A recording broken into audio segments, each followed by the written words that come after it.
Bonjour, la rédaction du Monde économique se trouve toujours à Bruxelles dans le cadre de la 64e édition de la BRAFA, la Bruxelles Art Fair. Spécialisée depuis plus de 25 ans dans les originaux de bande dessinée, la galerie Huberti Anne Brenne a déménagé du quartier du Sablon vers la place du Châtelain où elle dispose d'un espace de plus de 1000 mètres carrés. Elle s'impose aujourd'hui comme une des références internationales dans le domaine du 9e art. Exposant à la BRAFA depuis près de 10 ans, nous avons le plaisir d'accueillir Alain Huberti, qui est l'un des associés de la galerie. Bonjour Alain. Bonjour Thierry. Merci de nous recevoir ici au sein de votre stand qui est vraiment un très joli stand. Merci. Je me permets maintenant de vous poser cette question parce qu'on s'est rendu compte que depuis plusieurs années, la bande dessinée était toujours considérée comme un art mineur. Aujourd'hui, elle commence à recouvrir ses lettres de noblesse. Peut-on dire que c'est-à-dire qu'elle atteint vraiment le sommet de son art? Le sommet, non, on en est encore loin. Et moi, ça fait 35 ans que je sais que la bande dessinée est un art. Et c'est vrai que ça fait à peu près 10 ans que le monde extérieur s'en rend compte, avec des expos dans des musées, les ventes aux enchères de plus en plus présentes. Donc c'est un peu à comparer au monde de la photographie. Aussi, pendant des années, on disait la photo, c'est pas un art. Et puis, au bout du compte, il y a des bons photographes et des mauvais photographes. Et ça a été vraiment accepté comme un art aussi. Alors, on sait par exemple que les originaux d'Hergé se vendent maintenant à plusieurs millions. D'ailleurs, vous avez vendu quelque chose à plus de 2 millions, si j'ai une bonne mémoire. 2,5 millions, la couverture de l'Étoile mystérieuse, il y a 3 ans sur cette même BRAFA. Et on sait également que certains auteurs tels que Franquin, tels que Bilal commencent à être exposés. Oui.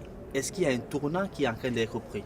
Oui, comme je disais, donc il y a vraiment les musées, les institutions s'y intéressent aujourd'hui depuis 10 ans. Et alors ce qui est amusant dans cette démarche, c'est qu'en fait les pièces muséales ne se trouvent pas dans les musées aujourd'hui, mais se trouvent dans les mains des collectionneurs.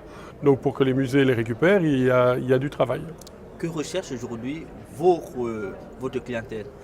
Moi je suis spécialisé en franco-belge, classique franco-belge, donc Franquin, Robat, Tilleux, Will, Martin. Donc là, je travaille avec soit les familles, soit les auteurs quand ils sont encore vivants. Du coup, j'ai beaucoup de mes clients qui recherchent des classiques franco-belges, mais forcément, par la force des choses, je m'intéresse aussi aux auteurs de plus en plus, à des auteurs plus modernes. Aujourd'hui, à la BRAFA, vous êtes présent. C'est quoi les maîtres d'œuvre que vous allez exposer aujourd'hui? Une des parties de notre stand est dédiée aux planches et originaux de bande dessinée des grands artistes classiques. Et donc ici on a une pièce muséale, mythique, je n'ai pas assez de qualificatifs, donc c'est la couverture du Fantôme espagnol de Bob et Bobette, donc de l'artiste Willy van der Steen, qui est un peu le Hergé flamand si on veut. Voilà, donc elle était annoncée à 450 000 € et elle a été vendue hier. Alain, à travers les explications que vous venez de donner avec cette belle vente que vous avez réalisée, on se rend compte qu'il y a encore de la marge. Jusqu'où est-ce que ces prix vont encore évoluer?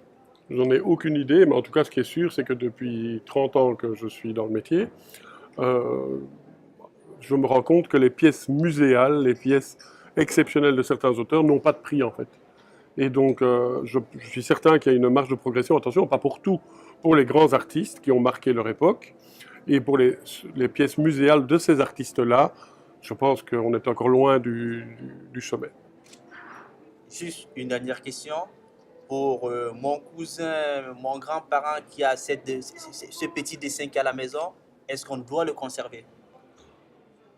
Ça, je pense que c'est la vie qui le dit. Si à un moment donné, vous avez un autre projet de vie, donc c'est le cas pour le vendeur de cette planche à 450 000 €, qui, je pense, va encore progresser en prix, mais tout dépend du projet de vie qu'on a chacun. Est-ce que vous restez collectionneur? Est-ce que vous avez d'autres projets?